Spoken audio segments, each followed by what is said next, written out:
What's up everyone, Beast Mode back here with another video. This here is going to be the top 4 match versus 10 foot. In my opinion, 10 foot is probably one of the best, if not the best Vayu player of the format. He has about the same amount of tops as I do, maybe even more. I think he's top 4 or 5 events. He actually has won one, so I think he has great insight into the format, understanding the deck specifically. I've talked with him a few times about side deck choices, and he really has a lot of great thoughts, in my opinion. So I will say that I want to share this game here. Obviously, it's the next match in the series, but specifically because of how poorly I played, I'll be the first to tell you that this match was not my best at all. I made multiple misplays, and I feel that that is actually more beneficial reviewing a game and showing how the plays were, suboptimal or wrong, outright wrong. And I think you just learn more from that rather than me just posting video after video of me winning a match. Like I said, if I play on Dueling Book and play randoms and stuff, I probably have close to an 80% win rate, 70, 80% win rate. In tournament play, I think my ranking is about 66% win rate in just tournament play. So I have plenty of videos I can sit here and just show how many matches I win, but I just don't think that does any justice. This whole channel is really designed to try to review, matches, metagame matches, and really have a better understanding of the top tier decks and players and such. So let's review this match here. Again, I didn't play well. I'm sure we can pick apart a lot of plays here, and we will get into it. So let's see.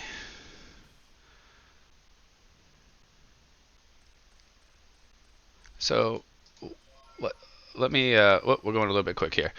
So I drew a Wing Blast, and so I have a decent hand enough anyway. Deep Sea Diva, Mind Control, not terrible. Returns no good right now. Dark Arm's one of those cards I discussed in the last video. When you see it opening hand, it makes you play a certain way because you always try to get it out. You might select different choices with Goblin Zombie or Sangan. It's a difficult card sometimes to see in the opening hand. You're really excited when you see it because you know that you might be able to win the game with it. But I feel it's just better later game when the graveyard's already set up. Obviously it is, right? And then you just draw it and play it. Opening hand is obviously dead for quite a while, and then you kind of play around this card. So Wing Blast is another card I talked about here. Not my favorite card at all, especially first turn, because you want to play this card when it's ideal for you, not if your opponent decides to MST or Heavy Storm. At least it's somewhat decent because we have the free discard. So first turn here, we're just going to set the Wing Blast, and we will pass it over. We could set the Necro Garnet, but then if we're forced to play the Wing Blast, we have, we could discard the return, but it doesn't feel as good. So opponent goes. This is a very standard play from Vayu. Obviously, just Greffer pitch.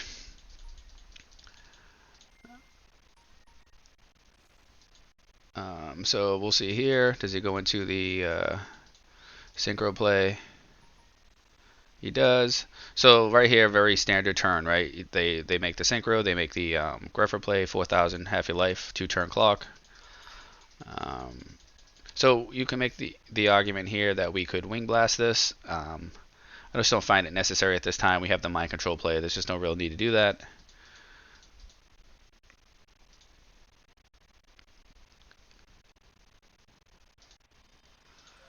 So sets 2. All right, we drew a turtle, which is pretty good. So he's thinking in standby. I don't know if he has Dust Shoot. So he dusts in the standby phase. I'm not entirely sure what he's trying to hit here. I'm trying to think about it very quickly while I'm recording, but I just don't know.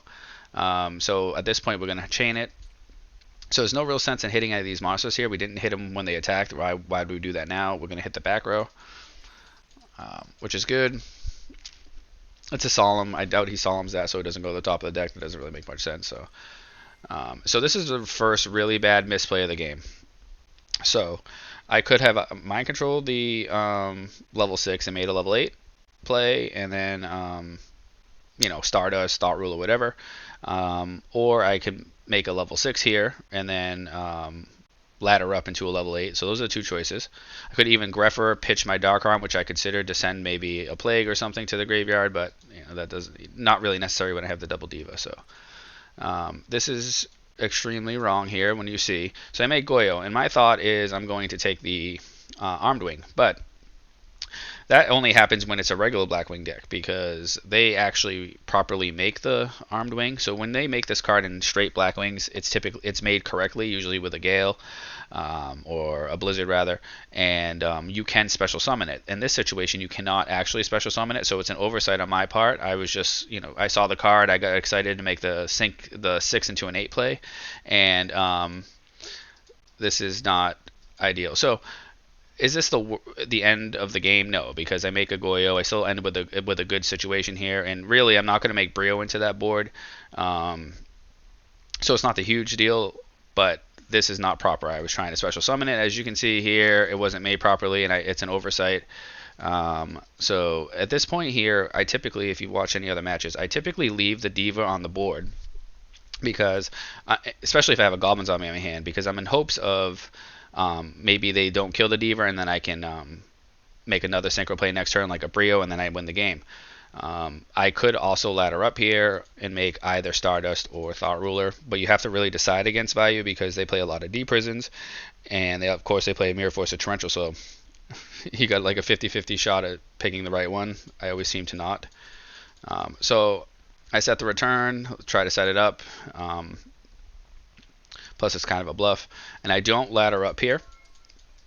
So that was misplay number one, right? I don't end in the worst position because there's really not a level 6 that's better than this, other than Gaia Knight, which I could have went into, but he's not better than Goyo. So he allures. So we knew that he drew a trap because we wing blasted it. So he held the allure. So we'll see here, misplay number 2. Okay, so he's obviously brain controlling. So I have Necrogon here, and I know that. So I'm thinking to myself, he brain controls my Goyo, and he then attacks. So I'm like thinking, why is he attacking here knowing I have Necrogardener? So I'm thinking to myself that maybe he's just baiting the Necrogardener attack out, and then he's going to summon his own Plague, or he's going to tribute summon, and then I'm going to lose my Necrogardener and my Goyo anyway. But I kind of like overthink the situation here because he's going to end up taking my Diva and make a level 8 synchro. So I think I like overthought this process here, and I don't actually Necrogardener because I'm like, he's just going to Plague with it, and then I'm going to lose a Necrogardener, which is not the biggest of deal. Plus, I'm also trying not to Necrogardener because I have Dark Armor in my hand, so that's another reason why I'm like trying to play around this card.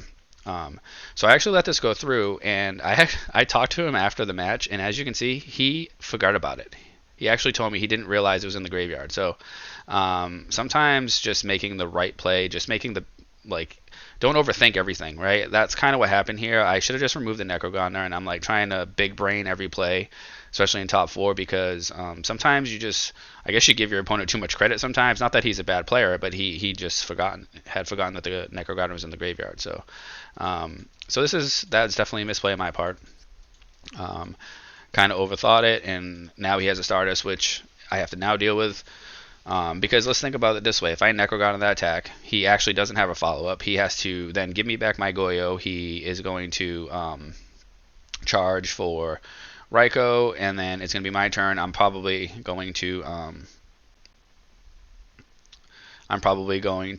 ladder up into Stardust to attack the Raikou, which he could Solemn. So, of course, there's moves that he has, right? It's not that he doesn't have any answers, but 100% the right play is just Necrogon there. So he hits the Raikou. Alright. So now we are in trouble a bit because of the fact that we know he has a Raikou there. So he then hits the back row, probably thinking that this is a Goblin Zombie, which saves me. So he actually draws a Plague now. He didn't have it with the Goyo, so he makes Armory Arm here. So I'm really just I could have made a different choice here. Maybe it would be just going into like a Goblin Zombie or something, and then putting the that would have been 2 Darks, because technically the Armory Arm can kill it. And I'm thinking that he's just going to have it kill here. He's going to kill it here. He doesn't. So this is a misplay on his part. So now I'm thinking maybe he doesn't know that he can actually armory on this. So I draw another turtle, which we're just going to set. Again, trying to really set up this dark arm here. So now I'm figure at this point he's going to equip the armor arm to the Spirit Reaper and target it and kill it. And I'm surprised he already has Plague. Yep. So again, he doesn't. Okay, so now I'm like, okay, he's targeting my Spirit Reaper, and he doesn't. So I'm confused now. I think there's just a lot of misplays on both of our parts here. This was a pretty sloppy match.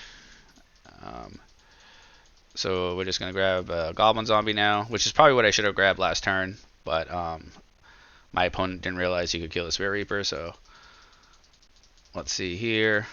This is definitely a sloppy top 4 match. So at this point, we're like very well committed to the whole Dark Arm play, so I'm just not going to play the Allure here.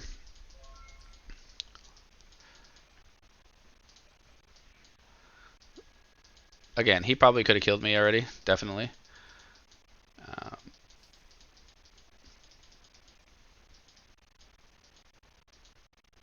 I don't think he makes Armorion very often in that deck. Is probably why he didn't realize. Like, how often are you really synchroing with a Raikou and a Plague Spread? I'm sure it comes up, but definitely not that often. So now we have the perfect target for Allure. We like that. That like pretty much why Illblood's in the deck, just to lure it away. Alright, so now we have some plays here. We have the Plague. We can book a life. We still have the Necrogarner to keep us alive. So he Solemns this, which is fine. Because now we have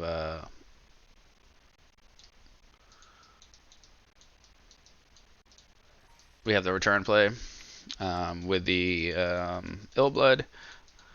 And this shows why this card's like really obviously if it was a Caius it's the same situation, but Illblood's like you could do this with the Book of Life once it's in the graveyard. You really have access to that level 8 play. And this is going to be game here, as you can see. Most of you have probably already seen the play. So this game here I should not have won. We both played sloppy, but I definitely played much worse with the whole Goyo play into the whole not Necro Gardening because I'm like overthinking. He could have killed me probably far before this with the whole Armory Arm play. Let me just double check here.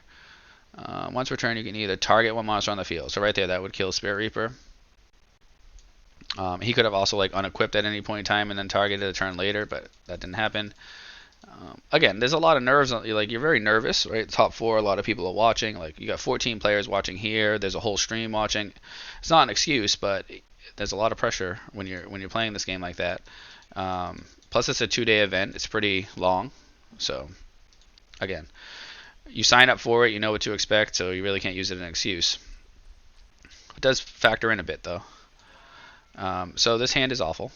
Not awful, but I have Sirocco at least. I side deck these in. This card loves my hand lately. So we just set Dust because I'm reading this as a Raikou, so I don't have to set anything, but I'm just going to bait the Dust Tornado here. And he does, so that's fine. So this card here, nobody really plays in Vayu. He's been the one who kind of pioneered this, I feel. And this card's really good in this deck because of this exact reason. You don't want to commit anything, Raikou, because you don't want to lose it to Raikou, and then boom, he hits you with the Spirit Reaper. And right now I have a dead hand except the Sirocco, and of course he hits it. It's just the laws of Yu-Gi-Oh. And now I have I have no way of stopping Spirit Reaper, and I have 2 Caius in my hand. So you can see he's this card just generates so much advantage. Once you get 1 or 2 attacks off, it's really hard to lose the game at that point.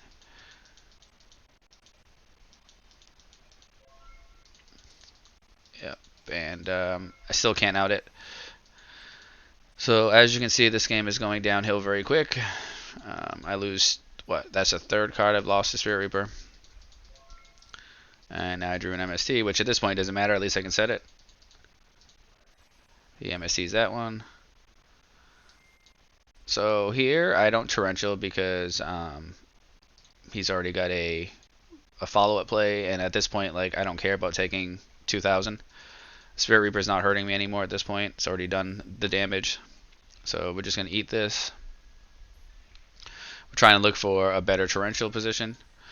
So we draw a Mizuki here. I have no targets in the graveyard, so the best play here is just to try to crash. I guess you could make the argument I could attack the Raikou, but this deck plays Caius, I believe. He plays Caius, so then like he just sacks and removes the Mizuki. So I think we just crash here. Yep. I very rarely do I ever summon a monster and then torrential myself like that. I know that happens a lot in Go format, but very rarely do I ever do that in Edison. I always wait for my opponent to play into it. If not, I'll just keep eating damage until I can't. So here we could have torrentialed again. So I'm really trying to like slow roll here to see if he feels I don't have it. So let's see. Just thinking about it.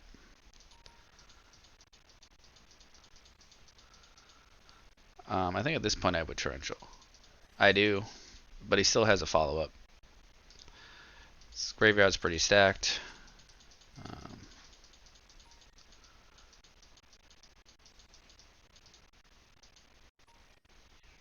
We take that.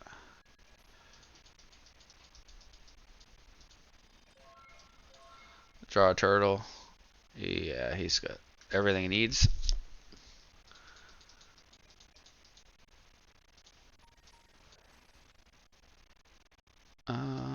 Yeah, so can't respond to that.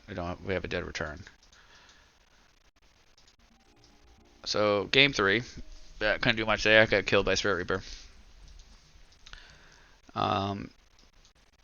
So got a lot of defense here. I side deck in the deep prisons. They're okay against this deck. Would love to have a Goblin Zombie instead of this.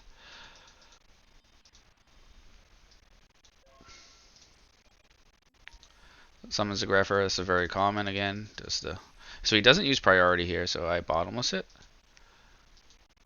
Not sure what his thought was. Let's see his hand. He could have Siroko'd. I'm not sure why he didn't priority.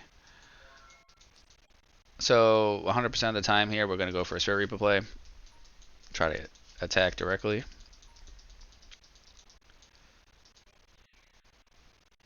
He has a deep prison, unfortunately. We would have been in a really good position. Set the bottomless again.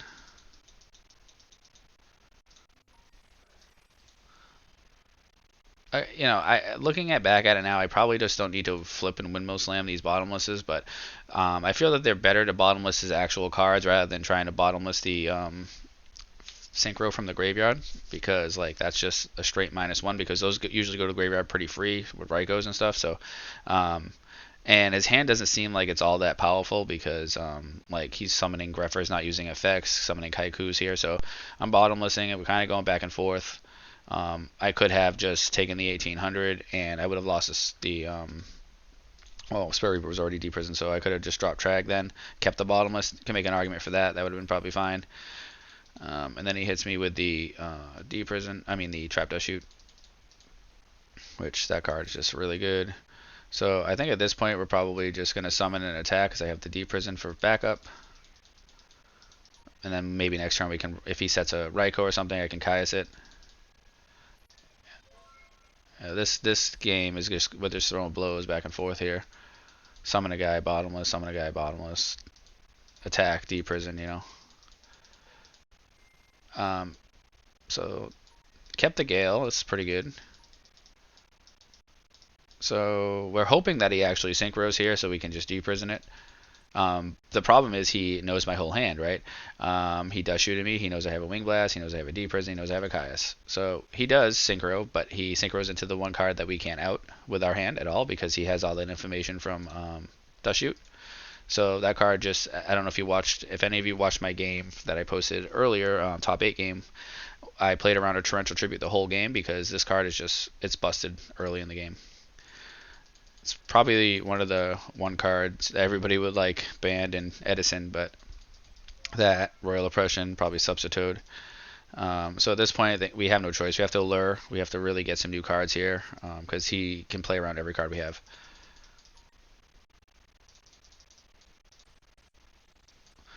Doesn't help us at all. Another card that targets his monster, DD Crow, is not going to do us any good. This card's okay in this matchup. It's not the greatest. At least you can kind of stop the synchro play, but doesn't feel that great.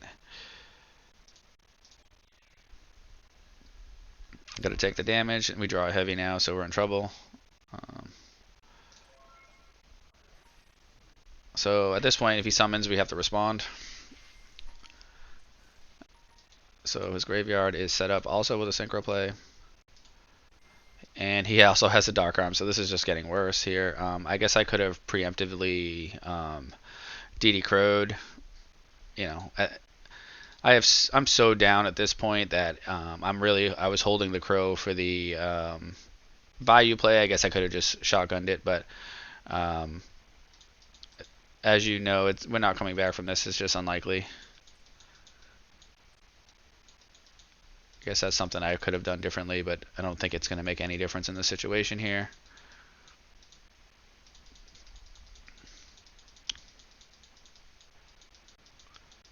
So he knows. He's writing in the chat, D-Prison and Mystery Card. He's keeping track of everything, which is fine. That's what you should do. So we have to D-Prison this, so we live a turn. We're going to take the 27, and we know he's top decking a Dark Arm, which is dead. And we need an out or a monster or something. We draw Trag. So I guess if we had drop Trag earlier, it wouldn't have got Dust Shooted back in. But this game, we could have done a few different things here. Definitely could have not bottomless early in the game like that, but just the way he was playing, I kind of felt like it was a pretty poor hand. Although my hand wasn't really good enough to capitalize on his poor hand anyway. We both kind of didn't have a whole lot. So looking back at it now that I'm watching this game, there's a couple things that could have been different. Game 3, Game 1, I misplayed out of my mind and still managed to win. Game 2, I just got destroyed by Spirit Reaper, and Game 3, Trap Dust Shoot pretty much gives perfect knowledge, and he just played around it beautifully with the Thought Root Louch Fiend. So shoutouts to 10 Foot there. He played definitely played well Game 3. We could make the argument both of us did not play well at all Game 1, but again, there's a lot of pressure on, and you make the decision you make that day based on how you feel, and so I take a loss here, and so this was winner's side, so I'm not eliminated from the tournament because it's double elimination. So I go into loser's bracket, and my next match is against Silchus Ruin, which I've been getting a lot of requests for. That's the hero zombie matchup versus the beast mode zombies, or however you want to call it, just straight control boring zombies, I guess. So that will be in the next match. I think there's probably some things I could have done differently against Silchus, which we'll talk about when we review the match. So at this point, we have about 60-ish subscribers. Once we hit the 100 again, we will start doing the streams, and I'll play with everybody. Also want to do review the zombie mirror match. Obviously, the next match is going to be a zombie mirror match, but the two decks are really different. Maybe discuss a little bit more about side decking and stuff in an upcoming video. So we'll put this out now, and we'll see you all in the next one.